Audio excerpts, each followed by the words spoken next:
Πολλές φορές ακούω να λένε: εγώ τρώω το ίδιο φαγητό και δεν μου κάνει τίποτα όταν είμαι διακοπές, δεν καταλαβαίνει τίποτα το εντερό μου και γυρνάω στην Αθήνα στην καθημερινότητά μου και θα φάω το ίδιο ακριβώς γεύμα και θα με στείλει αδιάβαστο. Όλη μέρα δηλαδή θα κυλοπονάω. Δεν υπάρχει αμφιβολία ότι ισχύει. Ισχύει λοιπόν. Δεν είναι τρελός ο ασθενής όταν το πει αυτό. Ούτε για αστείο. Δεν υπάρχει αμφιβολία ότι ισχύει. Και επίσης, πάνω σε αυτό που λες, αυτό που θέλουμε να αποφύγουμε εμείς οι γιατροί είναι μια κατάσταση που ένας ασθενής έχει συμπτώματα, σκέφτεται λοιπόν 6-12 ώρες πίσω τι έχω φάει, έφαγα αυτό και αυτό.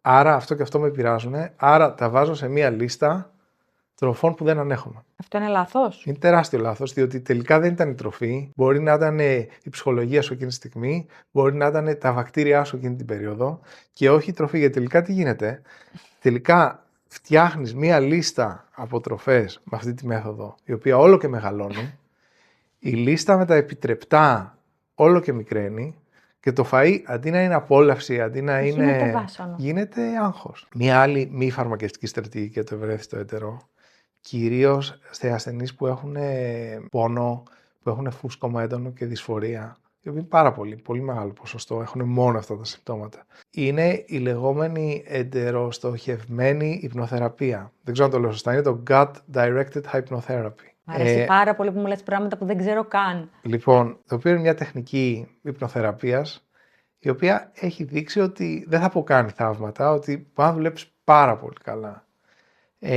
Φυσικά γίνεται με εκπαιδευμένους και ειδικούς υπνοθεραπευτές. Άρα ύπνωση, μιλάμε για... Ύπνωση, το έχω καταλάβει καλά. Ύπνωση, το έχεις καταλάβει καλά. Κοιμάσαι εσύ και δουλεύουν οι άλλοι για σένα. Δεν κοιμάσαι ακριβώς, μπαίνεις σε αυτή την κατάσταση. Γίνεται και στην Ελλάδα, τώρα έχω ενθουσιαστεί και σε διακοπές. Όλο και περισσότερο, αν και ακόμα είναι λίγοι οι θεραπευτές που το προσφέρουν αυτό. Και φαίνεται να έχει αποτελέσματα. Έχει αποτελέσματα, δεν δουλεύει για όλους. Πρέπει να πας εκεί πέρα με μία διάθεση να